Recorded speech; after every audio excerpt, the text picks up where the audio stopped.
الحمد لله رب العالمين، والصلاة والسلام على سيد الأنبياء والمرسلين وعلى آله وأصحابه أجمعين. أما بعد، عن ابن عباس عن عبد الله بن عباس رضي الله عنهما قال قال النبي صلى الله عليه وسلم: نعمتان مغبون فيهما كثير من الناس، الصحة والفراغ. محترم و مکرم عزیز دوستو اور بزرگ، نبی کریم صلی اللہ علیہ وسلم کے یہ بیان کردہ کلمات بڑے عجیب ہیں، مختصر ہے لیکن بڑے جامع ہیں. اس کو جوامع الکلم بھی کہا جاتا ہے، اور یہ ایسے کلمات ہیں کہ جو لوح دل میں نقش کرنے کے لائق. حضرت عبداللہ بن عباس رضی اللہ تعالی عنہما سے روایت ہے کہ حضور اقدس صلی اللہ علیہ وسلم نے ارشاد فرمایا کہ انسان کو دنیا میں جو نعمتیں ملی ہوئی ہیں، ان نعمتوں میں دو نعمتیں ایسی ہیں جن کی طرف سے بہت سے انسان بڑے دھوکے میں پڑے ہوئے ہیں. وہ کس دھوکے میں پڑے ہوئے ہیں؟ وہ اس دھوکے میں پڑے ہوئے ہیں کہ ہمیں یہ جو دو نعمتیں ملی ہوئی ہیں وہ ہمارے پاس ہمیشہ رہے گی اور ہمیشہ میسر ہوگی، اور کبھی دل میں ان دو نعمتوں کے چھین جانے کا خیال بھی نہیں آتا، جس کی وجہ سے انسان ان دو نعمتوں کی قدر نہیں کرتا اور اس کو صحیح جگہ میں صحیح موقع میں استعمال نہیں کرتا. وہ دو نعمتیں کون سی ہیں؟ وہ دو نعمتیں یہ ہیں کہ ایک صحت کی نعمت یعنی تندرستی کی نعمت اور ایک فراغت کی نعمت ہے. صحت کی نعمت ایسی ہے کہ جب تک انسان کو یہ نعمت ملی ہوئی ہے، یعنی جب تک انسان صحت اور تندرست ہے، اس وقت تک انسان اس دھوکے میں پڑا رہتا ہے کہ میں تو صحت مند ہوں، یہ فلاں کام اگر آج نہیں ہوا تو کل کر لوں گا،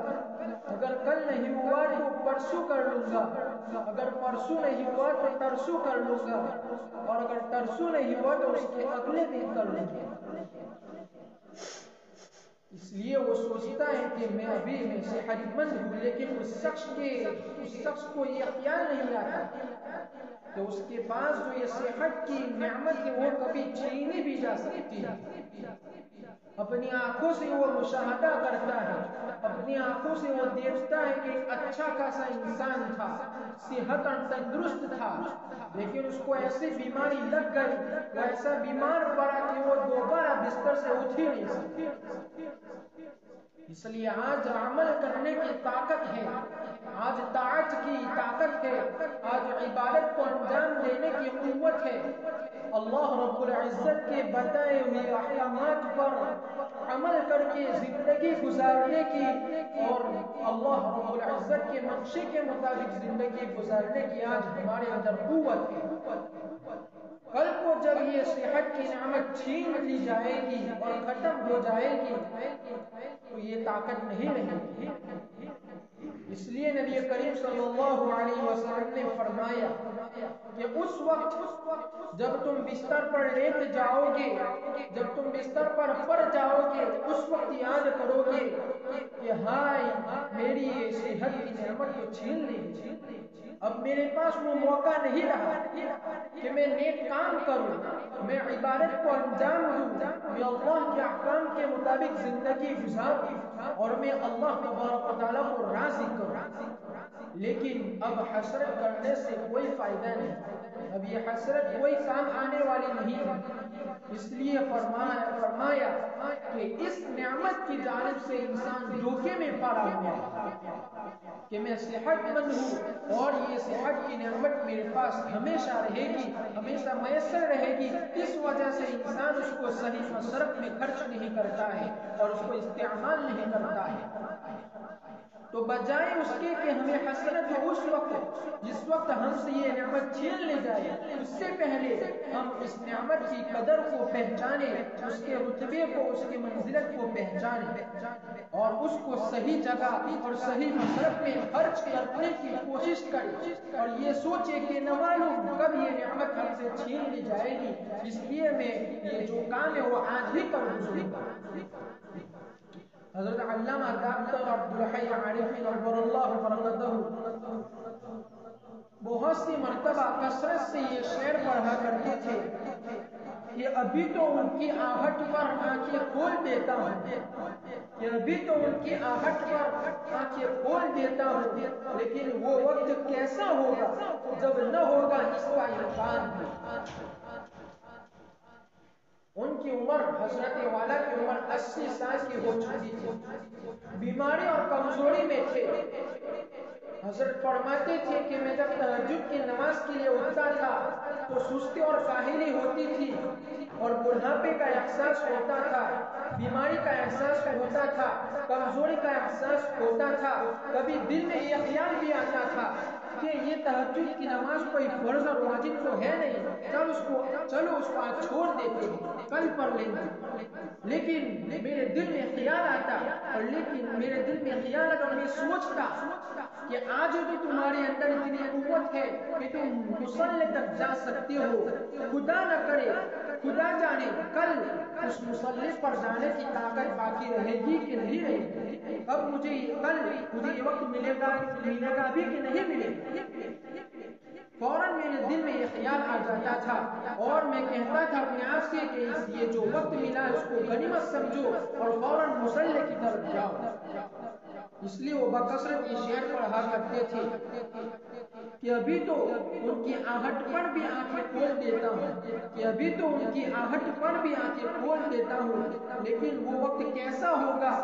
جب اس کا بھی امکان نہیں ہوگا۔ آہٹ سے مراد یہ ہے کہ دل کے اندر نیک کام کرنے کا خیال آنا، کہ نیک کام کے خیال سے تو میں آنکھیں کھول دیتا ہوں اور اپنی توجہ اس کی طرف کرتا ہوں اور اس کی طرف دھیان دیتا ہوں، لیکن ایک وقت ایسا بھی آنے والا ہے کہ میرے اندر آنکھ کھولنے کی بھی طاقت نہیں رہے گی۔ اس لیے جو نعمت ملی ہے اس کو غنیمت سمجھو اور اس کو اپنے کام میں لے لو۔ یہ سب چیزیں بزرگوں کی صحبت میں رہنے سے حاصل ہوتی ہیں، یہ کہ اس کی وجہ سے دل کے اندر جذبہ اور داعیہ اور خیال اور احساس پیدا ہوتا ہے۔ نبی کریم صلی اللہ علیہ وسلم حدیث مبارکہ میں یہی فرما رہی ہے کہ یہ جو صحت کی نعمت آپ کو ملی ہوئی ہے، تم کو ملی ہوئی ہے، وہ ہمیشہ رہنے والی نہیں ہے، وہ کبھی بھی تم سے چھینی جا سکتی ہے۔ اس لیے کہ آج تک دنیا میں کوئی شخص ابد الآباد تک کی گارنٹی لے کر نہیں آیا، ارے کوئی آئندہ کل کی بھی گارنٹی لے کر نہیں آیا، کل کیا ہو جائے کس کو معلوم ہے۔ اس لیے جو صحت کی، تندرستی کی جو نعمت ملی ہوئی ہے اس کی قدر کرو اور اس کو صحیح جگہ پر صحیح مصرف میں خرچ کرنے کی کوشش کرو اور جتنا ہو سکے اس کو عبادت میں اور نیک کاموں میں اور طاعت میں گزارنے کی کوشش کرو اور اس کو آئندہ کل پر مت ٹالو بلکہ اسی وقت کرو۔ نبی کریم صلی اللہ علیہ وسلم نے حدیث مبارکہ میں پہلی نعمت یہ بیان فرمائی جس سے اکثر انسان دھوکے میں پڑے ہوئے ہیں کہ وہ صحت اور تندرستی کی نعمت ہے۔ دوسری نعمت نبی کریم صلی اللہ علیہ وسلم نے حدیث مبارکہ میں فرمائی جس سے انسان دھوکے میں پڑا ہوا ہے، وہ فراغت کی نعمت ہے کہ آج ہمارے پاس وقت ہے، فرصت ہے، فراغت ہے، اگرچہ 5 منٹ ہی کیوں نہ ہو۔ یہ مت سوچو کہ یہ 5 منٹ کی فرصت، یہ 5 منٹ کا وقت ہمارے لیے ناکافی ہے، جب ہمیں لمبا وقت ملے گا، لمبی فرصت ملے گی اس وقت کام کر لیں گے۔ حدیث مبارکہ میں حضور صلی اللہ علیہ وسلم یہی فرما رہے کہ یہ شیطان کی طرف سے دھوکہ دینا ہے، یہ شیطان کی طرف سے بہکاوا ہے ارے تمہیں کیا معلوم، آج تمہیں جو وقت ملا ہے، آج تمہیں جو فرصت ملی ہے، وہ آئندہ کل تمہیں ملے گی؟ یہ تمہیں کیا معلوم؟ اس لیے کہ کبھی بھی کوئی مسئلہ پیش آ جائے گا، کوئی مشکل پیدا ہو جائے گی، کوئی پریشانی، کوئی مصیبت آ جائے گی اور اس کی وجہ سے تم کو فرصت نہیں مل سکے گی۔ اس لیے ہمیں کیا معلوم کہ آج ہمیں جو فرصت ملی ہے وہ فرصت ہمیں آئندہ کل اور مستقبل میں مل بھی سکتی ہے یا نہیں مل سکتی۔ اس لیے ہمیں چاہیے کہ تھوڑا سا وقت بھی کیوں نہ ہو اس کو ہم کسی نہ کسی کام میں لگا لیں اور اللہ کے راستے پر چلنے میں لگا لیں۔ اسی طرح یہ جو تین نعمتیں ہیں، ایک تو صحت کی نعمت اور فرصت کی نعمت اور فراغت کی نعمت اور وقت کی نعمت، یہ تین نعمتوں کی اگر ہم قدر و قیمت جان لیں گے اور ہم اس کو صحیح مصرف میں خرچ کریں گے تو پھر آپ دیکھیے کہ کیسے کیا انقلاب پیدا ہو جاتا ہے، کیسے کیا انقلاب برپا ہو جائے گا۔ جو اللہ کے نیک بندے، صالح بندے ہوتے ہیں جن کو اللہ رب العزت توفیق عطا فرماتے ہیں، وہ اپنے ایک ایک لمحے کو وصول کرتے ہیں، ایک ایک لمحے کی فکر میں رہتے ہیں کہ وہ ضائع نہ ہو جائے، اس لیے کہ ان کو معلوم ہے کہ یہ جو لمحات گزر گئے ہیں وہ لمحات اور وہ لمحہ واپس لوٹ کر آنے والا نہیں ہے۔ لیکن آج ہم کو ان لمحات کی، ان گھڑیوں کی قدر نہیں ہے، اس لیے ہم اس کی طرف سے دھوکے میں پڑے ہوئے ہیں۔ اس لیے ہم بیٹھ کر گھنٹوں گپ شپ میں اور گپے بازی میں گھنٹے نکال دیتے ہیں، لیکن ایک وقت آنے والا ہے کہ ہم کو ان لمحات کی قدر و قیمت معلوم ہوگی۔ اس کو مثال سے یوں سمجھیے کہ اگر آپ کا کوئی عزیز اور کوئی رشتہ دار ہوائی جہاز سے آنے والا ہے تو آپ اس کے استقبال کے لیے، اس کو لینے کے لیے ایئرپورٹ پر یا کہیں جاتے ہو اور آپ اپنے مہمان کا انتظار کرتے ہیں تو اس وقت آپ انتظار کرتے وقت آپ کو وہ گھڑیاں کتنی بھاری معلوم ہوتی ہے۔ یا یہ سمجھ لیجئے کہ اگر آپ کو کہیں سفر کرنا ہے ہوائی جہاز کے ذریعے سے یا ریل گاڑی کے ذریعے سے تو تم سفر کے لیے جاتے ہو، اگر وہ گاڑی یا وہ ہوائی جہاز لیٹ پڑ گیا تو اس وقت تمہیں کتنی گھڑیاں بھاری معلوم ہوتی ہے کہ یہ ٹرین اور یہ ہوائی جہاز کب روانہ ہوگا۔ یا یہ سمجھ لیجئے کہ آپ کو سفر کے لیے جانا ہے لیکن آپ کو تاخیر ہو گئی، آپ لیٹ پڑ گئے اور آپ کو یہ اندیشہ ہے کہ اگر میں 1 منٹ چوک گیا، اگر 2 منٹ، 1 لمحہ بھی میری تاخیر ہو گئی تو وہ گاڑی میرے ہاتھ سے چھوٹ جائے گی، ہوائی جہاز میرے ہاتھ سے چھوٹ جائے گا۔ اس وقت ہمیں ایک ایک لمحے کی کتنی قیمت معلوم ہوتی ہے، کتنی قدر ہم اس وقت کرتے ہیں۔ اسی طرح اس وقت آج ہم ان اوقات کی قدر و منزلت کو نہیں پہچان رہے ہیں، لیکن ایک وقت ایسا آنے والا ہے، ایک آخری وقت آنے والا ہے جب موت کا منظر سامنے ہوگا، جب عالم بالا کے مناظر سامنے ہوگی، اس وقت انسان یہ سوچے گا اور یہ تمنا کرے گا کہ کاش کہ مجھے تھوڑا وقت مل جاتا، مجھے ایک لمحہ مل جاتا، میں ایک سبحان اللہ کہہ لیتا تو ایک سبحان اللہ کے نتیجے میں میرے نمائے اعمال میں کتنا اضافہ ہو جاتا۔ اس وقت آپ کو ان لمحات کی قدر و قیمت معلوم ہوگی کہ ایک ایک لمحہ کی قیمت اور اس کی منزلت، قدر و منزلت کیا ہے۔ قرآن کریم میں ارشاد فرمایا کہ انسان صحت کے معاملے میں اور فرصت اور فراغت کے معاملے میں دھوکے میں پڑا ہوا ہے، غفلت میں پڑا ہوا ہے، لیکن جب آخرت میں پہنچے گا تو کہے گا کہ لولا اخرتنی الی اجل قریب، اے میرے پروردگار مجھے تھوڑی سی مہلت دے دیجیے کہ میں دوبارہ دنیا میں چلا جاؤں، مجھے دنیا میں دوبارہ جانے کی تھوڑی سی مہلت دے دیجیے، پھر میں دنیا میں جا کر اتنے صدقے کروں گا اور اتنے نیک کام کروں گا کہ میں صالح اور نیک بندہ بن جاؤں گا۔ تو اس وقت جواب دیا جائے گا فَأَصَّدَّقَ وَأَكُن مِّنَ الصَّالِحِينَ وَلَن يُؤَخِّرَ اللَّهُ نَفْسًا إِذَا جَاءَ أَجَلُهَا، کہ اللہ کا قانون ہے، خدا کا قاعدہ ہے کہ جب انسان کے لیے جو وقت لکھ دیا گیا ہے وہ اس سے ایک لمحہ بھی آگے نہیں بڑھ سکتا، چاہے وہ اس وقت کتنی حسرت کیوں نہ کرے، وہ حسرت اس وقت اس کو کوئی کام نہیں دے گی اور کوئی اس کو فائدہ نہیں پہنچائے گی۔ بلکہ اس سے کہا جائے گا کہ اولم نعمرکم ما یتذکر فیہ من تذکر وجاءکم النذیر، کہ ہم تم کو دنیا میں مہلت دے چکے ہیں، بہت مہلت دے چکے ہیں، ہم نے تمہیں اتنی عمر دی تھی کہ اگر تم اس عمر میں نصیحت حاصل کرنا چاہتے تو تم نصیحت حاصل کر سکتے تھے، ہم نے تمہارے پاس ڈرانے والے بھی بھیجے تھے، ہم نے تمہارے پاس انبیاء بھی بھیجے، ہم نے تمہارے پاس رسول بھی بھیجے، ہم نے تمہارے پاس کتابیں بھی بھیجی، ہم نے تمہارے پاس ان کے وارثین کو بھی بھیجا جو تم کو دنیا میں بار بار ڈرا رہے تھے اور تم کو بار بار بلاتے تھے اور دعوت دیتے تھے، لیکن تم نے ان کی قدر نہیں کی، آج تمہیں ایک لمحے کی مہلت نہیں دی جائے گی، اس وقت آپ کو ایک ایک لمحے کی، ان لمحات کی، ان گھڑیوں کی اور ایک ایک منٹ کی قدر ہوگی کہ ہم نے کیسے ان اوقات کو ضائع کر دیا۔ آج انسان اکثر اوقات یہ سوچتا ہے، یہ سوچ کر ٹال دیتا ہے نیک اعمال کرنا، عبادات کرنا کہ آج ہم تو جوان ہیں،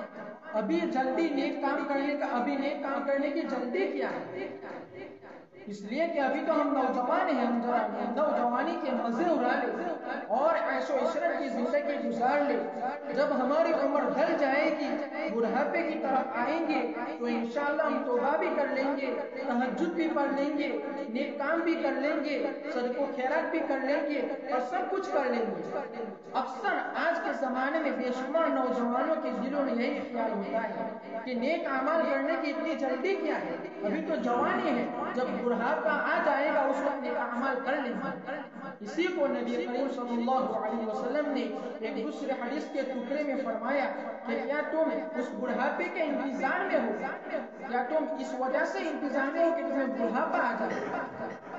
اس لیے کہ جب بڑھاپا آئے گا تمہارے اندر یہ سب کام کرنے کی طاقت ہی نہیں رہے گی، نہ منہ میں دانت رہیں گے، نہ پیٹ میں آنت رہے گی اور نہ ان چیزوں کے کام کرنے کی تمہارے اندر طاقت رہے گی۔ ارے بڑھاپے میں تو جو بوڑھا بیر ہوتا ہے وہ بھی توبہ اللہ کر کے پرہیزگار بن جاتا ہے اور شریف بن جاتا ہے، اس وجہ سے کہ بوڑھا ہو گیا ہے، اب وہ بکریوں کو چیر کر اور پھاڑ کر اس کے اندر طاقت نہیں ہے کہ وہ بکریوں پر حملہ کرے، اگر حملہ کرنا چاہے گا تو بھی وہ حملہ نہیں کر سکے گا، اس وجہ سے وہ بوڑھا بیریا بھی توبہ کر کے پرہیز اور شریف بن گیا۔ بڑھاپے میں توبہ کرنا کوئی کمال کی بات نہیں ہے، بلکہ توبہ جوانی کے دنوں میں ہو، اپنی اللہ رب العزت کی رضا کی خاطر خواہشات کو کچل دینا، اس کو پامال کر دینا، یہ اصل توبہ ہے، یہ شیوائے پیغمبر ہے۔ حضرت یوسف علیہ السلام کو دیکھ لیجئے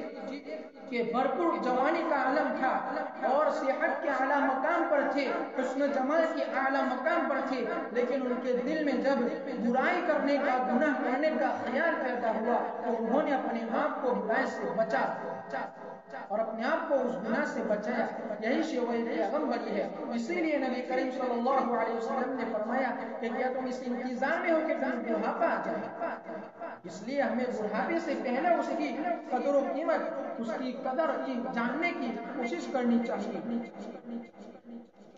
نبی کریم صلی اللہ علیہ وسلم نے اس حدیث مبارکہ میں یہی ہم کو خلاصہ اور پیغام دیا ہے کہ ایک لمحے کے اندر اگر انسان گنہگار ہے اور اگر فسق و فجور میں مبتلا ہے، لیکن اگر ایک لمحے میں وہ صدقے دل سے توبہ کر لے گا اور یہ کلمات کہہ لے گا استغفر اللہ ربی من کل ذنب واتوب الیہ، اور کلمہ لا الہ الا اللہ پڑھ لے گا اور اپنے اللہ رب العزت سے اگلے پچھلے گناہوں کی توبہ کر لے گا، اگر اس کے بعد مرتا ہے وہ جہنم کے ساتویں طبقے میں تھا، لیکن ان کلمات کے پڑھنے کی وجہ سے وہ جہنم کے ساتویں طبقے سے نکل کر جنت الفردوس میں پہنچ جاتا ہے۔ لیکن اگر ان کلمات کے کہنے سے ایک لمحے پہلے مر گیا تو وہ جہنم میں چلا جائے گا، اور اگر ایک لمحے کے بعد مرا تو وہ جنت میں جائے گا۔ تو اس سے پتہ چلتا ہے کہ ایک لمحے نے کیسے کیا کایا پلٹ کر رکھا ہے، لیکن آج ہم کو یہ لمحات کی قدر نہیں، اس لیے ہم اس کی طرف سے آج ہم غفلت میں پڑے ہوئے ہیں اور دھوکے میں پڑے ہوئے ہیں۔ نبی کریم صلی اللہ علیہ وسلم نے یہ فرمایا کہ معلوم نہیں کہ موت کس وقت تمہارے پاس آئے گی، موت کس وقت تمہارے دروازے پر دستک دے گی، یہ کسی کو معلوم نہیں ہے، اس لیے ہمیں اس سے پہلے ہی اس کی قدر و منزلت جاننے کی کوشش کرنی چاہیے۔ اللہ رب العزت ہم کو ان اوقات کی قدر و منزلت جاننے کی اور اس کو پہچاننے کی توفیق عطا فرمائے، اور اللہ رب العزت کے بتائے احکامات پر عمل کرنے کی توفیق